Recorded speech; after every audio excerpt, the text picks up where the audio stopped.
Monsieur le Président, Excellences, Mesdames et Messieurs, en ce début de la deuxième décennie du XXIe siècle, l'Afrique, qui s'insère chaque année un peu plus dans le concert économique mondial et progresse encore, certes trop lentement, sur la voie de la paix et de la démocratie, est un acteur global sur la scène internationale. Ces dernières années également, notre organisation s'est affirmée sur l'échiquier mondial et assure de façon positive la visibilité de l'Afrique, tout en symbolisant aujourd'hui la diversité, la force et la richesse du continent. Elle reste cependant encore confrontée à un certain nombre de défis, je le disais tout à l'heure, qui nécessitent plus que jamais notre mobilisation et notre détermination. Dans le domaine de la démocratie, par exemple, en dépit des progrès enregistrés en Afrique, notamment récemment en Côte d'Ivoire, au Niger et en Guinée, en matière de consolidation de la sécurité avec les questions de piraterie, le terrorisme, les trafics en tout genre et les rapts. Dans le domaine de l'intégration, enfin, la question du changement climatique et la question du changement climatique pour lequel le continent paye le lourd tribut, sans en être pour autant directement responsable. Pour y faire face, le COREP et la Commission se doivent de continuer à joindre leurs forces.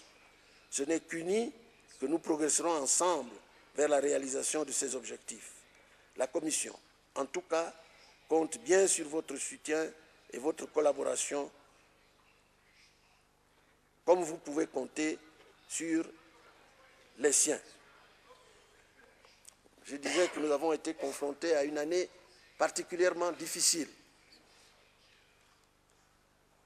notamment dans les domaines de paix et de sécurité.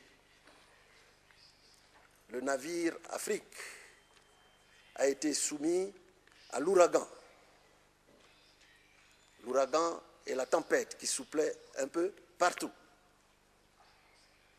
Je crois que, en dépit des difficultés, en dépit des humiliations, en dépit de la marginalisation, l'Afrique est restée debout, accrochée au principe. Accrochée au principe. Et je crois que nous devons tirer les leçons des difficultés que nous avons rencontrées, mais rester ensemble. L'heure n'est pas maintenant, en raison de ces difficultés, aux querelles, mais au contraire, il faut s'unir.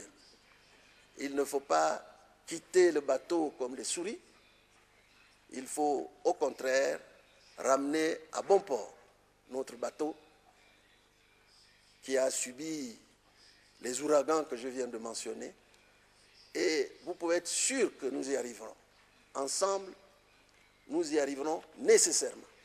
Nous tirerons les leçons du passé, nous avons pris acte froidement de ce qui est arrivé, et c'est à nous de nous organiser pour qu'un avenir meilleur soit réservé à notre continent. Monsieur le Président, Excellences, Mesdames et Messieurs, l'examen de votre ordre du jour met en évidence l'ampleur de la tâche qui vous attend au cours de la présente session. Mais connaissant votre détermination, je ne doute pas un instant de la qualité des résultats de vos délibérations. Pour ma part, je vais en rester là pour vous laisser le loisir de vous enquérir de plus de précisions tout à l'heure si vous le souhaitez. Permettez-moi, les commissaires sont évidemment là, permettez-moi en concluant de souhaiter plein succès à vos débats et en vous assurant de l'entière disponibilité de la Commission pour toute contribution de nature à faciliter nos travaux. Encore une fois, meilleurs vœux à tous et bonne année 2012. Je vous remercie.